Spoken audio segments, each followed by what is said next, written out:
ഒരു പുതിയൊരു കുട്ടി വന്നു ചേരാണ്. ഉണ്ടക്കണ്ണുള്ളൊരു തട്ടിച്ചോറുണ്ടൊരു സാധനം.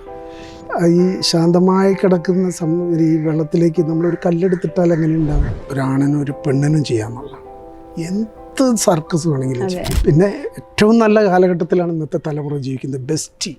ആദ്യ പ്രണയത്തിൽ ഇന്ന് നമ്മളോടൊപ്പമുള്ള അതിഥി സിനിമാ സംവിധായകൻ ശ്രീ PK ബാബുരാജ് സർ. നമസ്കാരം. നമസ്കാരം. ആദ്യ പ്രണയത്തെ കുറിച്ചിട്ടുള്ള ഒരു കൺസെപ്റ്റാണ് നമ്മുടെ. ഓക്കെ, അപ്പോൾ സാറിൻ്റെ ആദ്യ പ്രണയത്തെ കുറിച്ച് പറയാമോ? ആദ്യ പ്രണയം എന്ന് പറയുമ്പോൾ പ്രണയിച്ചുകൊണ്ടിരിക്കുന്നതുകൊണ്ട് ഈ ആദ്യത്തെ പ്രണയം എന്ന് പറയുമ്പോൾ ഓർത്തെടുക്കുമ്പോൾ ഈ ഫസ്റ്റ് ലവ് നമ്മൾ കൃത്യമായിട്ട് പറഞ്ഞില്ലെങ്കിൽ അത് അനുഭവിച്ച ആൾക്കാർ ജീവിച്ചിരിപ്പുണ്ട്. അപ്പോൾ അവർക്ക് എന്തെങ്കിലും ഒരു മനപ്രയാസത്തിന് ഇടവരണ്ട ഞാൻ നേർത്ത്. അതായത് 3ാം ക്ലാസ്സിൽ പഠിക്കുമ്പോൾ, തുടക്കം 3ാം ക്ലാസ്സിൽ പഠിക്കുമ്പോൾ, അന്ന് ഋതുക്കൾ കറക്റ്റായിട്ട് വന്നു പോയിക്കൊണ്ടിരിക്കുന്ന സമയമാണ്. ജൂൺ മാസമാണെങ്കിൽ മഴയാണ്. കാശുള്ളവർ പൂക്കളുള്ള കുടയൊക്കെ ചൂടി വരും. നമ്മൾ നനഞ്ഞ കുതിർത്തായിരിക്കും ക്ലാസ്സിലേക്ക് കയറിച്ചില്ല. അങ്ങനെ ഇരിക്കുന്ന സമയത്ത് 3ാം ക്ലാസ്സിലേക്ക് ഒരു പുതിയൊരു കുട്ടി വന്നു ചേരാണ്. ഉണ്ടക്കണ്ണുള്ളൊരു തട്ടിച്ചോറുണ്ടൊരു സാധനം. ഇത് വന്ന് കയറിയത് ഇവള് കുടയൊക്കെ വെച്ചിട്ടാണ് വരുന്നത്. പക്ഷെ ഞാൻ ഓടി വന്നപ്പോൾ ഇവളെ മേലൊന്ന് മുട്ടിപ്പോയി. ഇവള് കുട എടുത്ത ഒറ്റ കുത്തൻ്റെ. അന്നത്തെ പൊട്ടിത്തെറിച്ച പ്രായവും വികൃതിയുള്ള പ്രായമല്ലേ, കൊട്ടുത്ത് ഞാൻ നട്ടിപ്പുറത്തൊരടി. എൻ്റെ പെങ്ങളെയൊക്കെ അടിക്കണ പോലെ ചെറിയ പ്രായത്തിൽ. ഇവളെ തറവാട്ടിൽ നിന്ന് കരയുന്ന പോലെ അലറി ഭയങ്കര കരച്ചിലും ഭയങ്കര ബഹളവും. അപ്പോൾ യശോദ ടീച്ചർ എന്ന് പറഞ്ഞിട്ട് ടീച്ചറാണ്. ടീച്ചർ അമ്മ എന്നാണ് നമ്മൾ വിളിക്കുക. കാരണം സ്കൂളിൽ വീടിനേക്കാൾ കൂടുതൽ നമ്മൾ സ്കൂളിലാണല്ലോ. അപ്പോൾ അത് വന്ന് പ്രശ്നമായി. അപ്പോൾ ഡെയിലി കണ്ടു കഴിഞ്ഞാൽ നമ്മൾ ഭയങ്കര പ്രതികാരം എന്നുള്ള രീതിയിലാണ് നിൽക്കുന്നത്. പക്ഷേ വേറൊരു ദിവസം ഒരു 3 പീരീഡ് കഴിഞ്ഞാൽ പിന്നെ നമുക്ക് പുറത്തേക്ക് പോവാം. അപ്പോൾ ഈ ഐസുകാരൻ വരും. പാപ്പാ എന്ന് പറഞ്ഞിട്ട് ഐസുകാരൻ വരും. അപ്പോൾ ഈ കാശുള്ളവരന്ന് 5 പൈസയാണ് ഒരു ഐസ്ക്രീം. ഐസ് ഇതാണ്. അപ്പോൾ കാശുള്ളവർ കഴിക്കും, കാശില്ലാത്തവർ അവർ കഴിക്കുന്നത് നോക്കിയിട്ട് ഇങ്ങനെ വെള്ളറച്ച് നിൽക്കും.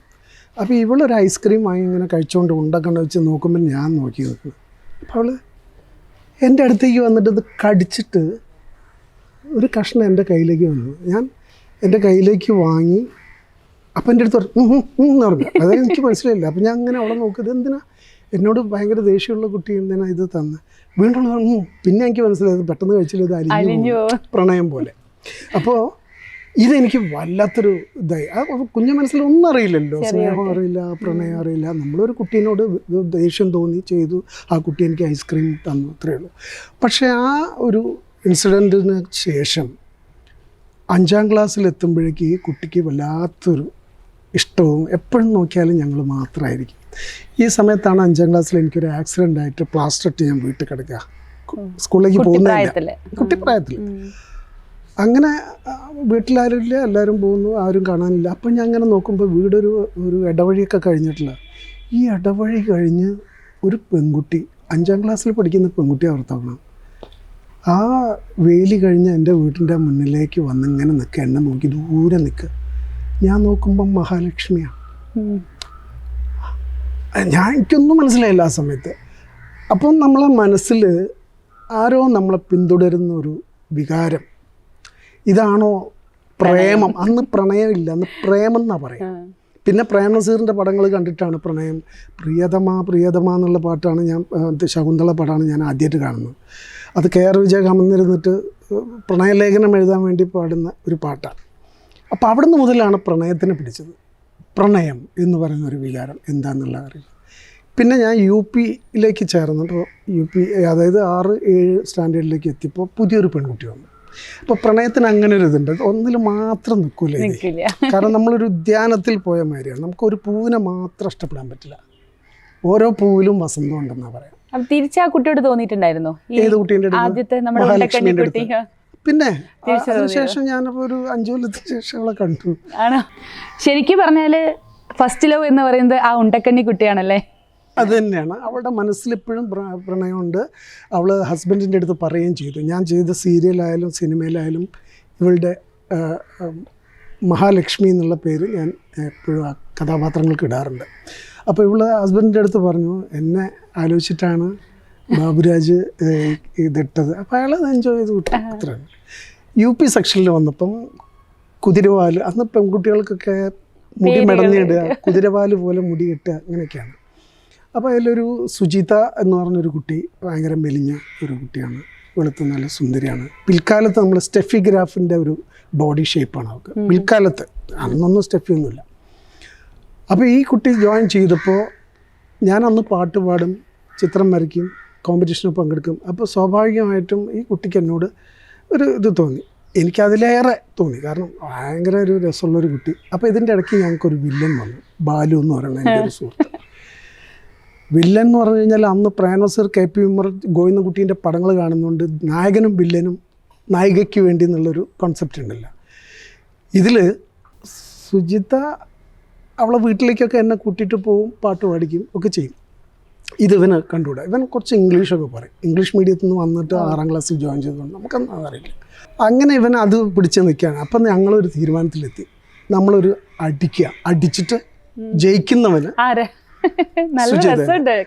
അല്ല, അത് സത്യം, എൻ്റെ ഗോഡ് പ്രോമിസ് നടന്ന കാര്യമേ പറഞ്ഞു. അവനിപ്പോഴും ഉണ്ട്, ചോദിച്ചാലും അറിയാം. അങ്ങനെ ഞങ്ങൾ താമസിക്കുന്ന മാവൂർ ഗോളിയറൻസിൻ്റെ ഒരു സ്റ്റാഫ് കോളനി ഉണ്ട്. ആ വലിയ ഫുട്ബോൾ ഗ്രൗണ്ടാണ്. ഇവൻ പറഞ്ഞു വിശാലമായ ഗ്രൗണ്ടാണ്, അതിനുള്ളിൽ പോയിട്ട് നമുക്ക് അടി നടത്താം. അപ്പം ഞങ്ങളൊരു വൃത്തമൊക്കെ ഇട്ടു, ഇതിൻ്റെ പുറത്തേക്ക് പോരുതെന്ന് പറഞ്ഞിട്ട് അതിൻ്റെ ഉള്ളിൽ നിന്ന് അടി തുടങ്ങാൻ നേരത്ത് തൊട്ടപ്പുറത്ത് വലിയ ക്വാർട്ടേഴ്സിലൊരു സെക്യൂരിറ്റി നിൽക്കുന്നുണ്ട്. അയാൾ അവിടെ നിന്ന് ഇങ്ങനെ നോക്കിയപ്പോൾ പറഞ്ഞു വേണ്ട, നമുക്ക് അമ്പലത്തിൻ്റെ ഗ്രൗണ്ടിൽ വേറെ അവിടെ പോയിട്ട് അടി നടത്താമെന്ന്. അപ്പോൾ ഞങ്ങൾ രണ്ടുപേരും കൂടെ നടക്കുകയാണ് അടിയായിട്ട്. അങ്ങനെ അമ്പലത്തിലൊരു വൃത്തമൊക്കെ വരച്ച് അതിൻ്റെ ഉള്ളിൽ നിന്ന് അടി തുടങ്ങിയത്. അതിൻ്റെ ഇടയ്ക്ക് വേറൊരു സുഹൃത്ത് വന്നിട്ട് പിടിച്ച് മാറ്റുകയൊക്കെ ചെയ്തു. ഇതൊക്കെ അറിഞ്ഞ് അവളിലേക്ക് വരുമ്പോഴേക്കും UP സെക്ഷൻ കഴിഞ്ഞു. അവൾ പിന്നെ വേറെ എവിടേക്കോ പോയി. അവളൊന്നും നമ്മളെ ജയിക്കാൻ ആർക്കും പറ്റും. പക്ഷെ അവനേക്കാൾ നല്ല ഹൈറ്റും കൈക്കരുത്തുള്ളവന്. അവൻ്റെ തൊടേൻ്റെ ഉള്ളിൽ കൂടെയൊക്കെ ആയിരിക്കും ഞാൻ പോവുക. ഞാൻ ചെറുതല്ല. അപ്പോൾ അത് കഴിഞ്ഞ് പരാജയമൊന്നും ഉണ്ടായില്ല, പിടിച്ച് മാറ്റിയതുകൊണ്ട്. അതിനുശേഷം ഹൈസ്കൂളിലേക്ക് കടന്നു. അപ്പോഴേക്കും നമ്മളെ പ്രായം ഇങ്ങനെ പ്രണയത്തിനും പ്രേമത്തിനും തിരിച്ചറിയാൻ പറ്റുന്ന ഒരു ലെവലിലേക്ക് വന്നുകൊണ്ടിരിക്കുകയാണ്. അപ്പോൾ ഹൈസ്കൂളിലെത്തിയപ്പോൾ സ്വാഭാവികമായിട്ടും കണ്ട് വളർന്നതും പരിചയിച്ചുമായിട്ടുള്ള സിനിമകളും വായിച്ചു വന്ന പുസ്തകങ്ങളൊക്കെ വെച്ച് നോക്കുമ്പോൾ ഏകദേശ രൂപം പ്രണയം ഇന്നതാണ്, ആ ഒരു വികാരം ഇന്നതാണെന്നുള്ളത്. അങ്ങനെയാണ് പ്രണയലേഖനം കൊടുത്തുള്ള പ്രണയം തുടങ്ങുന്നത് ഹൈസ്കൂളിൽ വെച്ചിട്ടാണ്. അത് രമ എന്ന് പറഞ്ഞൊരു കുട്ടിക്കാണ്. കുട്ടി അതിനുശേഷം തിരിച്ച് ലവ് ലെറ്റർ തരികയും അത് ഗംഭീരമായൊരു വിഷയമായിട്ട് ആ വീട്ടിൽ പടരുകയും പാർട്ടിക്കാരൊക്കെ വന്ന് വലിയ ഇഷ്യൂ ആക്കി. ആ സംഭവം അതോടുകൂടി തീർന്നു. പിന്നെ കോളേജിലെത്തി. അവസാനിച്ചു ആ പ്രണയം. പിന്നെ കോളേജിലെത്തിയപ്പോഴാണ് റിയൽ ആയിട്ടുള്ള എൻ്റെ ലവ് തുടങ്ങുന്നത്. യഥാർത്ഥമായിട്ടും എന്താണ് പ്രണയം, എന്താണ് സ്നേഹം, എന്താണ് കാമമില്ല. അന്ന് അനുഭൂതിയെ, നമ്മളെ മാനസികമായ ഒരു അനുഭൂതിയാണ് പ്രണയം. ഇന്നിപ്പോൾ അതല്ല, ഇന്ന് കെട്ടിപ്പൂടി കണ്ടപടി കെട്ടിപ്പിടിക്കാനാണ് പറയുന്നത്. മൂത്ത പെൺപിള്ളേരല്ല ആൺപിള്ളേർ. അന്ന് അങ്ങനെയല്ല. കെട്ടിപ്പിടിക്കുന്നതിലുപരി ഒരു നോട്ടം, ഒരു ചിരി, ഒരു സാമീപ്യം, അടുത്തു നിന്ന് സംസാരിക്കുക, ആ മുടിയുടെ ഗന്ധമൊക്കെ ഒന്ന് ആസ്വദിക്കുക, ഇതൊക്കെയായിരുന്നു അന്നത്തെ പ്രണയം. അങ്ങനെ കോളേജ് പ്രണയം കഴിഞ്ഞു. അത് ഗംഭീരമായ ഒരു ദുരന്തമായി അത് അവസാനിക്കുകയും ചെയ്തു. ദുരന്തമായി എന്ന് പറഞ്ഞു കഴിഞ്ഞാൽ അതിൻ്റെ ക്ലൈമാക്സ് എന്തെന്ന് പറഞ്ഞു കഴിഞ്ഞാൽ ഇവൾ അവസാനം പ്രീ ഡിഗ്രി കഴിഞ്ഞ് അവസാനം എനിക്കൊരു ലെറ്റർ അയച്ചു. നിരന്തരം ലെറ്റർ അയക്കും. ഞാനന്ന് മിമിക്രി ആർട്ടിസ്റ്റ് ആയതുകൊണ്ട് എനിക്ക് പല സ്ഥലത്തും പല പ്രോഗ്രാമായിരിക്കും. മാസത്തിൽ 22 ദിവസവും പ്രോഗ്രാമായിരിക്കും. കോളേജിലൊന്നും കാര്യമായിട്ട് പോകാറൊന്നുമില്ല. ഹോസ്റ്റലിലായതുകൊണ്ട് സുഖമായിട്ട് ചാടി പോകാമല്ലോ. അങ്ങനെ ലാസ്റ്റിൽ എനിക്കൊരു ലെറ്റർ അയച്ചു. ദൈവമേ, അവൾ കേൾക്കുമെന്നോ, എൻ്റെ കല്യാണം നിശ്ചയിച്ചു. കോഴിക്കോട് അപ്സര തിയേറ്ററിൻ്റെ മുന്നിൽ ഉച്ചയ്ക്ക് 3 മണിക്ക് വരണം, നമുക്ക് ഇവിടുന്ന് എവിടേക്കെങ്കിലും പോകാം. അപ്പോൾ അന്നും ഞാൻ എൻ്റെ ജീവിതത്തെക്കുറിച്ച് കുറച്ച് ബോധവാനായിരുന്നു. കാരണം അതാ ഞാൻ പറഞ്ഞത്, നമ്മൾ പ്രായം കൂടുന്തോറും നമുക്ക് വിവേകവും കൂടെ വരണം. പ്രണയത്തിൽ അന്ധമായി നമ്മൾ ഇത് നഷ്ടപ്പെട്ടാൽ വേറൊന്നുമില്ല എന്ന് ധരിക്കുമ്പോഴാണ് നമ്മൾ കത്തിയെടുത്ത് കുത്താനും ഈ ജ്യൂസിൽ മറ്റതൊക്കെ കലക്കി കൊടുത്ത് കൊല്ലാനൊക്കെ ശ്രമിക്കുന്നത്. നമ്മളൊരു ധ്യാനമാണ്. എല്ലാവരും സുന്ദരികളും സുന്ദരന്മാരുമാണ്. അതിൽ നമ്മളെ കണ്ണിൽ തിരിച്ചറിയുന്നതാണ് നമുക്ക് പ്രിയപ്പെട്ട പൂവ്. ഇതാണ് എൻ്റെ ഒരു കൺസെപ്റ്റ്. അപ്പോൾ സത്യം പറഞ്ഞാൽ ഞാൻ അന്ന് വരന്മാരെ ആവശ്യമുണ്ട് എന്ന് പറഞ്ഞൊരു സിനിമയുടെ സെറ്റിലാണ്. എനിക്ക് അന്ന് കത്ത് മാത്രമേ ഉള്ളൂ, ഫേസ്ബുക്ക് ഇതൊന്നുമില്ല. ഈ കത്ത് പോസ്റ്റ്മാൻ വന്നിട്ട് ബാബുരാജ് എന്നുള്ളത്, അയാൾ ബാബുവിനൊരു കത്തുണ്ടെന്ന് പറഞ്ഞപ്പോൾ പ്രസന്ന എന്ന് പറഞ്ഞ എൻ്റെ ഒരു സിസ്റ്ററുടെ കൂടെ പഠിച്ചൊരു, അവർ ഈ കത്ത് നേരെ വേറൊരു ബാബുവിന് കൊണ്ടു കൊടുത്തു. ബാബു മാറിപ്പോയി. എനിക്ക് ആ കത്ത് കിട്ടിയില്ല. കല്യാണത്തിനോടനുബന്ധിച്ചാണ് ഞാൻ അറിയുന്നത് എനിക്കുള്ള കത്താണ്. ഞാൻ പോയി നോക്കിയപ്പം എൻ്റെ കല്യാണം നിശ്ചയിച്ചു, മറ്റാണ് മറിച്ചാണ്. അത് ദയനീയമായൊരു പരാജയം, ഭയങ്കര ദുരന്തം എന്ന് പറഞ്ഞാൽ അന്ന് രാത്രിയൊക്കെ നമ്മൾ കിടക്കുമ്പോഴേ, അതാണ് പ്രണയത്തിൻ്റെ തീവ്രത എന്ന് പറയുന്നത്. നമ്മൾ തലേണയൊക്കെ ഇങ്ങനെ നനഞ്ഞു പോയിണ്ടാവും, നമ്മൾ കരയായിരിക്കും. വേറെ നിവൃത്തിയില്ലത് ആരോടും പറയാനും പറ്റില്ല. അന്ന് അങ്ങനെയല്ല. ഇന്നിപ്പോൾ അച്ഛനോടും അമ്മേനോടും പറഞ്ഞിട്ടല്ലല്ലോ കാര്യങ്ങളൊക്കെ ചെയ്യുന്നത്. അതുപോലെ ഒരു പ്രണയം വീണ്ടും ഉണ്ടായിട്ടുണ്ടോ? ഇല്ല, അതുപോലൊരു പ്രണയം വീണ്ടും ഉണ്ടായിട്ടില്ല. പക്ഷേ ഞാൻ എൻ്റെ ഭാര്യ ഞാൻ പ്രണയിച്ചതാണ്. 5 കൊല്ലം പ്രണയിച്ചു. 6ാമത്തെ വർഷം കല്യാണം കഴിച്ചു. അതിൻ്റേതായിട്ടുള്ള എല്ലാ ദുരന്തങ്ങളും ഞാൻ അനുഭവിച്ചുകൊണ്ടിരിക്കുകയാണ് 16 വർഷമായിട്ട്. അപ്പോൾ പ്രണയം എന്ന് പറയുന്നത് നമ്മൾ പ്രണയിച്ചുകൊണ്ടിരിക്കണം എന്നുള്ളതാണ്. പ്രണയത്തിന് നമ്മളൊരു മാംഗല്യം തന്തുനാനേനാന്നും പറഞ്ഞിട്ട് കെട്ടിയിട്ട് പോയാൽ യഥാർത്ഥ സ്വഭാവം പുറത്തു വരും.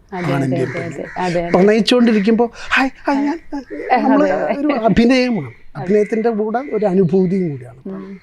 റിയൽ ലൈഫിലേക്ക് വരുമ്പോൾ ഇതൊന്നുമല്ല, അത് വേറെ എന്തോ ആണ്. അപ്പോൾ ഈ ശാന്തമായി കിടക്കുന്ന ഈ വെള്ളത്തിലേക്ക് നമ്മളൊരു കല്ലെടുത്തിട്ടാൽ എങ്ങനെ ഉണ്ടാവും, അതുപോലെയാണ്. അത് ശാന്തമായി കിടക്കുക എന്നുള്ളതാണ് ആ പ്രണയത്തിൻ്റെ ഒരവസ്ഥ. അത് ഈ പ്രണയം ഒഴിഞ്ഞ മനസ്സ് എന്ന് പറയുന്നത് ഒന്നിനും കൊള്ളാത്ത മനസ്സാണ് എന്നെ സംബന്ധിച്ചിടത്തോളം. പ്രണയിച്ചുകൊണ്ടിരിക്കണം. നമ്മൾ പ്രായമൊന്നും ഇതിനൊരു ഇതല്ല. പ്രണയത്തിന് ഒരു പ്രായപരിധികളൊന്നും ഇല്ലല്ലോ. എത്ര വയസ്സായാലും പ്രണയം മരിക്കുന്നില്ല. ഇപ്പോഴും പ്രണയിച്ചുകൊണ്ടിരിക്കുക. സത്യം പറയാം, വേറെ ഒന്നും ഉണ്ടായിട്ട് പറയാം, ഞാൻ ഇപ്പോഴും പ്രണയിച്ചുകൊണ്ടിരിക്കുക. അത് ആ പ്രണയം ഇന്നത്തെ ഒരു തലമുറയുടെ പ്രണയമായിരിക്കില്ല, അതൊരു അനുഭൂതിയാണ്. ഒരു ഗിവ് ആൻഡ് ടേക്ക്, ഒരു കൊടുക്കൽ വാങ്ങലൊക്കെയാണ്. പണ്ടത്തെ രീതിയിലൊന്നും അല്ലല്ലോ ഇപ്പം കാലം പ്രണയത്തെ നയിക്കുന്നത്. പണ്ട് എന്ന് പറഞ്ഞാൽ ഇതിഹാസങ്ങൾ ജനിക്കും മുമ്പേ, ഈശ്വരൻ ജനിക്കും മുമ്പേ, പ്രകൃതിയും കാലവും ഒരുമിച്ചു പാടി പ്രേമം ദിവ്യമൊരനുഭൂതി. അതായത് പ്രകൃതിയും കാലവും തമ്മിൽ അന്ന് പ്രണയിച്ചിരുന്നു എന്നുള്ളത്, നമ്മളെക്കാളും ദൈവത്തിനു മുമ്പ്. അപ്പോൾ ആ പ്രണയത്തിൽ നിന്ന് ഉത്ഭവിച്ച ഒരുപാട് വസന്തങ്ങളായിട്ടുള്ള മനുഷ്യരും പല സിറ്റുവേഷനും നമ്മളെ പ്രകൃതിയിലുണ്ടായിരുന്നു. അപ്പോൾ നമ്മൾ കരുതേണ്ടതും നമ്മൾ വിചാരിക്കേണ്ടതും പ്രണയമായി കൊണ്ടു നടക്കണം. അതിന് മറ്റൊരു അതിർവരം വിട്ടിട്ട് നമ്മൾ പരസ്പരം കീഴ്പ്പെടുത്താനോ തൻ്റേതാക്കി നിർത്താനോ, എൻ്റെ നാളെ മറ്റുള്ളവരുടെ ആയിരിക്കും. അതാണ് പ്രണയം. പിന്നെ ഏറ്റവും നല്ല കാലഘട്ടത്തിലാണ് ഇന്നത്തെ തലമുറ ജീവിക്കുന്നത്. ബെസ്റ്റി, എൻ്റെ ബെസ്റ്റിയാണെന്ന് പറയുന്നത്. അപ്പം പ്രണയത്തിൻ്റെ പ്രണയം ഒക്കെ വഴിമാറിപ്പോൾ ബെസ്റ്റിയിലെത്തിയിരിക്കുക. കാരണം താലി കെട്ടാതെ എല്ലാ സൗകര്യങ്ങളും സുഖങ്ങളും അനുഭവിച്ചു പോകുന്ന ഒരു സൗഹൃദം. ആ ഒരു ബെസ്റ്റി ഫീൽഡ്, അതായത് ബെസ്റ്റിയുടെ ഈ ഒരു ജനറേഷൻ ഉണ്ടല്ലോ, അതാണോ നല്ലത്, അതോ പണ്ടത്തെ ആ ഒരു പ്രണയം കൊണ്ട് നടക്കുന്ന ആ കാലഘട്ടമാണോ നല്ലത്? അത് കാലഘട്ടത്തിൻ്റെ ഒരു വ്യത്യാസമുണ്ട്. അത് ഇന്നിപ്പോൾ സാഹചര്യങ്ങളൊക്കെ വളരെ അനുകൂലമാണ്. അപ്പോൾ എൻ്റെ സമയത്തുള്ള ഇപ്പോൾ ബെസ്റ്റിയാണ് നല്ലതെന്നാണ് എനിക്ക് തോന്നുന്നത്. കാരണം ഞാൻ ഒരു പ്രണയ പരാജിതനാണ്, അതുകൊണ്ടായിരിക്കാം. പിന്നെ അതുമല്ല, പഴയ കാലത്തല്ലല്ലോ നമ്മൾ ജീവിക്കുന്നത്. ഇതിൻ്റെ ഇടയ്ക്ക് ഞാൻ വിട്ടുപോയൊരു പ്രധാനപ്പെട്ട ഒരു കാര്യമുണ്ട്. 5ാം ക്ലാസ് പഠിക്കുമ്പോൾ പ്രേം നസീറിൻ്റെ എല്ലാ സിനിമകളും കാണുന്നൊരു പ്രായമാണ്. ആ കൂട്ടത്തിൽ ഞാനൊരു സിനിമ കണ്ടു, പൂമ്പാറ്റ. ബേബി ശ്രീദേവി, ബേബി റോജാരമണി, പിൽക്കാലത്ത് ചെമ്പരത്തി ശോഭനയായിട്ടുള്ളവർ. അന്ന് സത്യം പറഞ്ഞ ഈ വൈകുന്നേരമല്ലേ പറയണേ, എൻ്റെ മനസ്സിൽ തോന്നി ഞാൻ സിനിമയിൽ വരും, ശ്രീദേവീൻ്റെ കൂടെ ഞാൻ നായകനായിട്ട് അഭിനയിക്കും. അന്ന് ഞാൻ അത് നടന്നില്ലെങ്കിലും അന്ന് ഞാൻ സിനിമയിലെത്തിക്കഴിഞ്ഞതിന് ശേഷം കമൽഹാസൻ്റെ കൂടെ കണ്ണേ കലമാനയൊക്കെ പാടി അഭിനയിച്ച ശ്രീദേവീൻ്റെ കൂടെ ഞാൻ അഭിനയിക്കും എന്നൊക്കെ വിചാരിച്ചാണ് ചെന്നൈയിൽ പോകുന്നത്. ചെന്നൈയിൽ പോയിട്ട് എനിക്ക് ശ്രീദേവിൻ്റെ പൊടി പോലും കാണാൻ പറ്റില്ല. അത് ബോളിവുഡിലെത്തി ഞാൻ ഒരു അസോസിയേറ്റ് ഡയറക്ടറായിട്ടാണ് വന്നത്. പിൽക്കാലത്ത് AVM സ്റ്റുഡിയോൻ്റെ ഒരു ഫ്ലോറിൽ വെച്ചിട്ട് അനിൽ കപൂറിൻ്റെ നായികയായിട്ട് അഭിനയിക്കുന്ന ശ്രീദേവിനെ കണ്ടു. കാണണ്ടെന്ന് തോന്നിപ്പോയി. പഴയ ശ്രീദേവി തന്നെയായിരിക്കും എനിക്ക് ഇഷ്ടപ്പെട്ടത്. കാരണം മൂക്ക് മാറിയിരിക്കുന്നു. അത് എന്തോ മനസ്സിന്ന് അങ്ങനൊരു ശ്രീദേവിനെ ഞാൻ അങ്ങോട്ട് പ്രണയിച്ചൊരു സംഭവമാണ്. അങ്ങോട്ട് സിനിമയിൽ നമ്മൾ ഇന്നും അങ്ങനെയാണല്ലോ, സിനിമയിൽ കാണുന്ന ആൾക്കാരെ നമ്മൾ പ്രണയിക്കുകയും ആരാധിക്കുകയും ഒക്കെ ചെയ്യുന്നത്. അപ്പം ഇതാണ് നമ്മുടെ ഒരു പ്രണയത്തിൻ്റെ ഒരു. ഇപ്പോൾ ഈ ഒരു അവസരത്തിലാണ് ഞാൻ സാറോട് ഫസ്റ്റ് ലവിനെ കുറിച്ചിട്ട് ചോദിച്ചത്. ഈ ഒരു അവസരത്തിലല്ലാതെ എപ്പോഴെങ്കിലും നമ്മുടെ ആ മഹാലക്ഷ്മിയെ കുറിച്ചിട്ട് സാർ ഓർത്തിട്ടുണ്ടോ? തീർച്ചയായിട്ടും. കാരണം മഹാലക്ഷ്മീൻ്റെ ബ്രദേഴ്സൊക്കെ എൻ്റെ നല്ല സുഹൃത്തുക്കളാണ്. അവർ വാട്സപ്പിൽ ഞങ്ങളുടെ കഥകളൊക്കെ എഴുതുന്നതാണ്. ഞാൻ മഹാലക്ഷ്മി നല്ല പേര്, അത് സാമ്യമായ ഒരു പേരാണ്. നല്ലൊരു അനുഭവമായിരുന്നു ആ കുട്ടിയുടെ. സാറുടെ ഈ ഡയറക്ഷൻ ഫീൽഡിൽ സാർക്ക് ആരോടത്തെങ്കിലും അങ്ങനെ പ്രണയം തോന്നിയിട്ടുണ്ടോ? എനിക്ക് സിനിമയിൽ ഒരാളോടും പ്രണയം തോന്നിയിട്ടില്ല. ഇല്ല. കാരണം ചായം തേച്ച മുഖങ്ങളായതുകൊണ്ട് സ്വതവേ ചായം തേച്ച മാതിരിയാണ് ഈ പ്രണയമുഖങ്ങളൊക്കെ തന്നെ. പിന്നെ അതിൻ്റെ കൂടെ ഒരു പേസ്റ്റും കൂടി ഇട്ടിട്ട് വരുമ്പോൾ നമുക്കെന്തോ മറ്റു വികാരങ്ങൾ ഓഫ് കോഴ്സ് ഒരു പലർക്കും തോന്നിയിട്ടുണ്ടായിരിക്കാം. പക്ഷേ ഒരു പ്രണയം എന്ന് പറയുന്നത് വല്ലാത്തൊരു അനുഭൂതിയാണ്. അത് അനുഭവിച്ച് തന്നെ അറിയുന്നത്. മറ്റതൊക്കെ എന്ന് പറഞ്ഞാൽ നൈമിഷികമായ കാര്യങ്ങളാണ്. പക്ഷേ പ്രണയം ഒരു വലിയൊരു സബ്ജക്റ്റാണ്. നിങ്ങൾ ആ സബ്ജക്റ്റ് എടുത്ത് തന്നെ വലിയൊരു ഇതാണ്. ഒരുപാട് പേർക്ക് പലതും പറയാനുണ്ടാവും. എൻ്റെ ഒരു ചുരുങ്ങിയ ഒരു ഇതിൽ ഇതൊക്കെയാണ് എൻ്റെ അനുഭവങ്ങൾ. പിന്നെ പലതും ഉണ്ടായിട്ടുണ്ടാവും. എല്ലാം കൂടെ സാറ് ചെയ്ത സിനിമകളിൽ, ഇപ്പോൾ സിനിമകളിൽ സാർക്ക് അനുഭവിച്ച ആ ഒരു പ്രണയം ഏതെല്ലാം സിനിമകളിൽ സാറ് കൊണ്ടുവന്നിട്ടുണ്ട്? ഞാൻ എൻ്റെ അസിസ്റ്റൻറ്റ് ഡയറക്ടറായിട്ട് ചെയ്യുന്ന പടം നക്ഷതങ്ങൾ എന്ന് പറഞ്ഞ പടമാണ്. ഹരിഹരൻ സാറ് ഡയറക്റ്റ് ചെയ്തത്. അതിൽ മോണിഷയാണ് ആദ്യമായിട്ട് വന്നത്, മോണിഷ സലീമ. അപ്പോൾ ആ പടത്തിൻ്റെ ഈച്ച് ആൻഡ് എവരി ഷോട്ട് ഞാൻ ഉണ്ടായിരുന്നു കൂടെ. കാരണം ഒരു അസിസ്റ്റൻറ്റ് ഡയറക്ടർ എന്താണ് ചെയ്യുന്നത് ഞാൻ അങ്ങനെ പഠിച്ചതാണ്. ഞാൻ ഇന്നത്തെ മോണിറ്റർ നോക്കിയിട്ട് സ്റ്റാർട്ട് കട്ട് പറയുന്ന ആളല്ല. ഞാൻ ഒരു ഫസ്റ്റ് ക്യാമറയിൽ നോക്കി ക്യാമറമാനും ഞാൻ സിങ്കായി കഴിഞ്ഞാൽ പിന്നെ എനിക്കറിയാം അയാൾ വെക്കുന്നത് നമ്മളിപ്പോൾ എടുത്ത് അങ്ങനെ പഠിച്ചു വന്നതാണ്.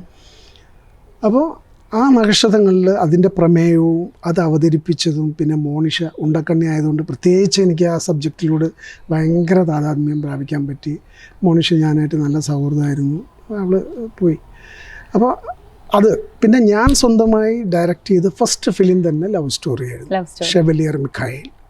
അത് തിലകൻ ആനന്ദ് ബാബു എന്ന് പറഞ്ഞിട്ട് നാഗേഷിൻ്റെ മകനാണ് ഹീറോ ആയിട്ട് അഭിനയിച്ചത്. പിന്നെ അങ്ങനെ അതൊരു നല്ല ലവ് സ്റ്റോറി, നല്ല സോങ്സൊക്കെ ഉള്ളതായിരുന്നു.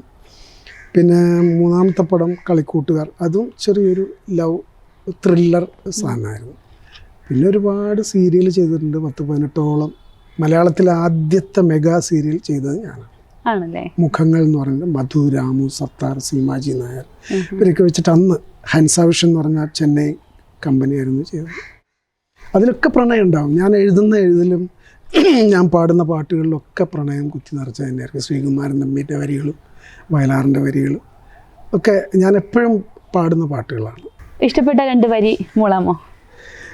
ഇഷ്ടപ്പെട്ട 2 വരി പ്രണയമൊക്കെ ആയതുകൊണ്ട് ഞാൻ പറഞ്ഞില്ലേ, ചുരുണ്ട മുടിയും തുളസി കതിരൊക്കെ വെച്ചുള്ളൊരു പ്രണയത്തിൻ്റെ ഒരു വലിയ ഒരു ചിത്രം മനസ്സിനകത്ത്. അതുകൊണ്ട് തന്നെ 80s ഇറങ്ങിയ ഒരു പടമുണ്ട്, മോഹൻ സാറ് ഡയറക്റ്റ് ചെയ്ത ശാലിനി എൻ്റെ കൂട്ടുകാരി എന്ന് പറഞ്ഞത്. എനിക്ക് ആ പാട്ട് ഭയങ്കര ഇഷ്ടമാണ്. അത് എന്നെക്കൊണ്ട് പലപ്പോഴും പാടിപ്പിക്കുന്നതാണ്. പക്ഷേ വർഷങ്ങൾ ഒരുപാട് കഴിഞ്ഞു, ഇപ്പം ഞാൻ ഗായകനല്ല. നിൻതുമ്പു കെട്ടിയിട്ട ചുരുൾ മുടിയിൽ തുളസി കതിരില ചൂടി തുഷാരം മാറിൽ ചാർത്തി താരുണ്യമേ നീ വന്നു.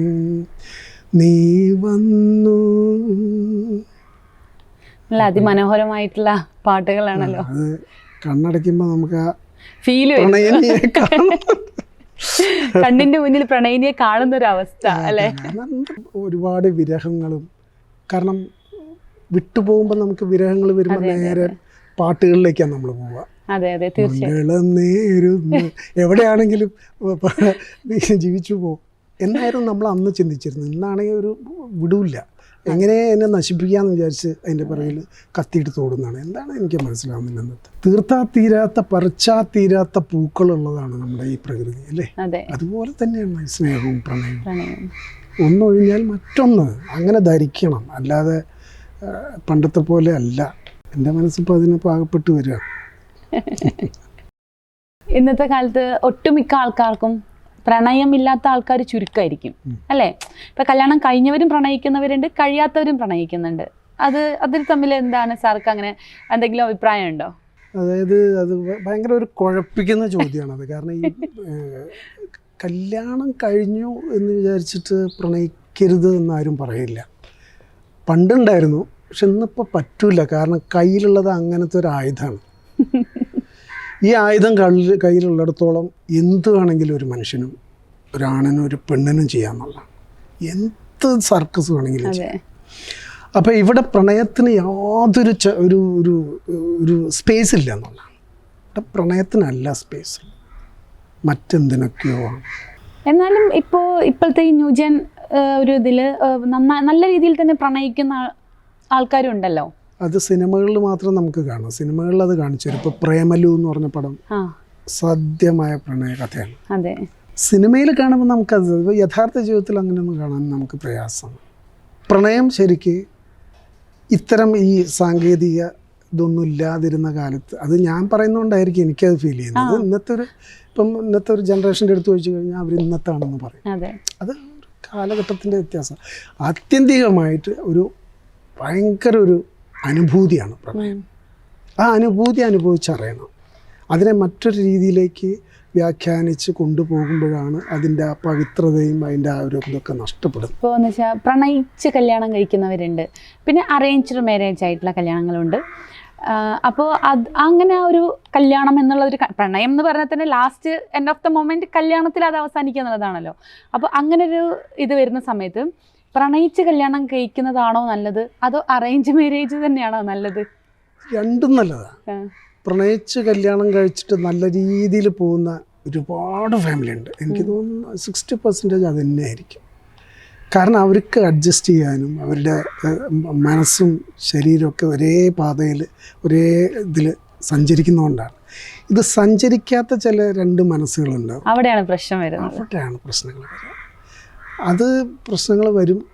അതിനെ തടുക്കാൻ ഒരു പ്രണയത്തിനും കഴിയില്ല. അത് അങ്ങനെയാണ് അതിൻ്റെ. ഇതിലൊന്നും പ്രണയം കുറ്റക്കാരനല്ല എന്നുള്ളതാണ്. അതെ, പ്രണയം ഇസ് ദേർ. അത് ഒരു അനുഭൂതി അത് അവിടെ കിടക്കുകയാണ്. അതിനെ നമ്മളെങ്ങനെ കൈകാര്യം ചെയ്യുന്നു എന്നുള്ളതാണ്. ആ കൈകാര്യം ചെയ്യുന്നിടത്താണ് ഇതിൻ്റെ എല്ലാ പാഴ്ചകളും പാകപ്പിഴകളും വരുന്നത്. സാർക്ക് ഏറ്റവും കൂടുതൽ സാറ് ചെയ്ത പടങ്ങളിൽ ഏറ്റവും കൂടുതൽ ഇഷ്ടപ്പെട്ട പടം? അങ്ങനെ ഒരിക്കലും എനിക്ക് പറയാൻ പറ്റില്ല.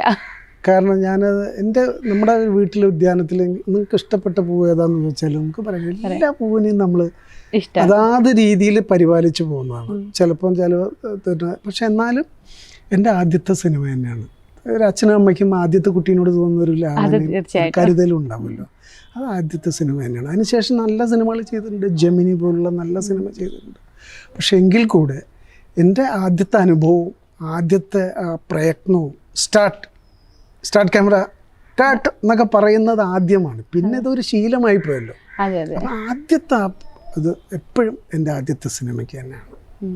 അതിനു മുമ്പ് ഞാൻ സീരിയലൊക്കെ ചെയ്തിട്ടുണ്ട്, ഒരുപാട് സീരിയൽ ദൂരദർശന് വേണ്ടിയിട്ട് എല്ലാം ചെയ്തിട്ടുണ്ട്. പക്ഷേ സിനിമയാണല്ലോ നമ്മൾ ആത്യന്തികമായിട്ട്.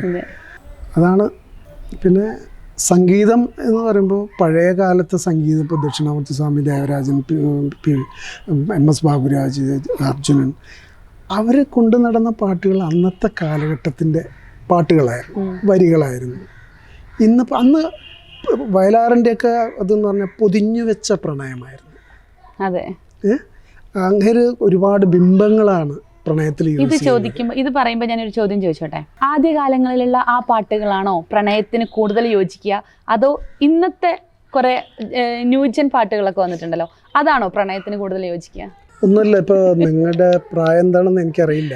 ഒരു 50 വയസ്സൊക്കെ കഴിഞ്ഞ ഒരാളുടെ അന്നത്തെ വസ്ത്രധാരണവും അയാൾ ഇന്ന് വസ്ത്രം ധരിക്കുന്നത് വ്യത്യാസമുണ്ടാകും അല്ലേ? അത് തന്നെ സംഗീതത്തിനും. അന്നത്തെ സംഗീതം എന്ന് പറഞ്ഞാൽ ശുദ്ധ സംഗീതമായിരുന്നു. ഇന്നിപ്പോൾ ഒച്ചപ്പാടും ബഹളമാണ്. എന്നാലും അതിൽ ചില മെലഡീസും കാര്യങ്ങളൊക്കെ വരുന്നുണ്ട് എന്നല്ലാതെ അത് ഈ കാലഘട്ടം ആവശ്യപ്പെടുന്നത് അതാണ്. അതുകൊണ്ടാണ് അങ്ങനെ വരുന്നത്. പണ്ട് അതല്ലായിരുന്നു. നല്ല തുളസിത്തറകളും തറവാടും പാടങ്ങളും നമ്മളെ പ്രകൃതിയുമായിട്ട് സംഗീതം കൂടുതൽ ഇണങ്ങിയിരുന്നു. ഇപ്പോൾ പ്രകൃതി കാണുന്നില്ല, അച്ഛനെയും അമ്മേനെയും കാണുന്നില്ല, വേറെ റൂട്ടിലാണ്. അപ്പോൾ അതിനനുസരിച്ചുള്ള കൊടുക്കാനുള്ള ആൾക്കാർ ഇവിടെ തയ്യാറായിട്ട് കീബോർഡായിട്ട് ഇരിക്കുന്നുണ്ട്. ആ സംഗീതമാണ് നമ്മളിപ്പോൾ ഒന്ന് കേൾക്കുന്നത്. ഒന്നും മോശമല്ല, അതാത് കാലത്തിനനുസരിച്ചുള്ള സംഗീതം തന്നെയാണ്. നക്ഷതങ്ങൾ എന്ന് പറഞ്ഞ മൂവിയിലുള്ള ഏതെങ്കിലും നല്ലൊരു പ്രണയപ്പാട്ട് സാർക്ക് പാടാൻ അതിൽ എല്ലാം പ്രണയം കുത്തി നിറച്ച പാട്ട്. അതെ, തീർച്ചയായിട്ടും. ഒന്നൊന്നിന് വളരെ വ്യത്യസ്തമായിട്ടാണ് അതിൻ്റെ കമ്പോസിങ് എല്ലാം തന്നെ. എന്നാലും നീരാടുവാൻ നിളയിൽ നീരാടുവാൻ, നീരാടുവാൻ നിളയിൽ നീരാടുവാൻ, നീ എൻ്റെ വഴി വന്നു പൂന്തിങ്കളേ, നീ എൻ്റെ വഴി വന്നു പൂന്തിങ്കളേ, നീരാടുവാൻ നിളയിൽ നീരാടുവാൻ. നമ്മൾ പ്രാക്ടീസ് ഇല്ലാത്തതുകൊണ്ട് പാടാൻ പറ്റുന്നില്ല. ശരിക്കും എന്താ പറയാ, ഇതൊക്കെ അന്നത്തെ ഓർമ്മയിലുള്ള പാട്ടുകൾ പാടാന്ന് മാത്രമേ അതൊന്നും അടുത്ത കാലത്ത് കേട്ടിട്ടുമില്ല. സാറിങ്ങനെ അത് പാടുമ്പോ എന്റെ മനസ്സിൽ ശരിക്കും പറഞ്ഞ ആ വ്യൂസ് ഉണ്ടല്ലോ, ആ പാട്ടിന്റെ ആ വ്യൂ വിഷ്വൽസ് ആണ് എനിക്ക് മനസ്സിൽ വരുന്നത്. ഞാനിപ്പോ കുറെ കാലങ്ങളായി ആ പടം കണ്ടു, പക്ഷെ സാർ അത് പാടുമ്പോ അത്രയും മനസ്സിന്റെ ഉള്ളിൽ ആ പ്രണയം ഭയങ്കരമായിട്ട് നമുക്ക് ഫീലിങ്സ് വരുന്നുണ്ട്. അതാണ് സത്യത്തിൽ. അതൊക്കെയാണ് എൻ്റെ ഫസ്റ്റ് ഫിലിമിൽ ഒരു പാട്ടുണ്ട്, നദി നദി നിള നദി. അതൊക്കെ സത്യം പറഞ്ഞാൽ വളരെ നല്ല രസമായിട്ട് ഞാൻ ചെയ്തു എന്ന് എനിക്ക് തോന്നിയൊരു സോങ്ങാണ്. അത് നല്ല പാട്ട്. നമ്മുടെ കൂടെ ഇത്രയും നേരം സഹകരിച്ച് നമ്മളോടൊപ്പം ഇത്രയും പ്രണയത്തെക്കുറിച്ച് അതിഗംഭീരമായി കുറേ കാര്യങ്ങൾ സാർ പറഞ്ഞു. അതിനെല്ലാം ഒരുപാട് നന്ദി. Thank you. പക്ഷെ അതിന് ഒരു കാര്യം കൂടി പറയാനുണ്ട്. കാരണം നമ്മളിതൊന്നും എല്ലാ ദിവസവും ഓർത്ത് നടക്കുന്നതല്ലല്ലോ. അപ്പോൾ ഇങ്ങനത്തെ ഒരു സെഗ്മെൻറ്റുമായിട്ട് നിങ്ങൾ വന്നപ്പോൾ ശരിക്കും മനസ്സ് തുറന്ന് എൻ്റെ പ്രണയകാലങ്ങൾ അയവർക്കാനും കൂടെ ഒരു വേദി തന്നതിൽ എനിക്ക് വളരെയധികം നന്ദിയുണ്ട്. നമസ്കാരം. ആദ്യ പ്രണയത്തിൽ പുതിയ അതിഥിയുമായി വീണ്ടും കാണാം.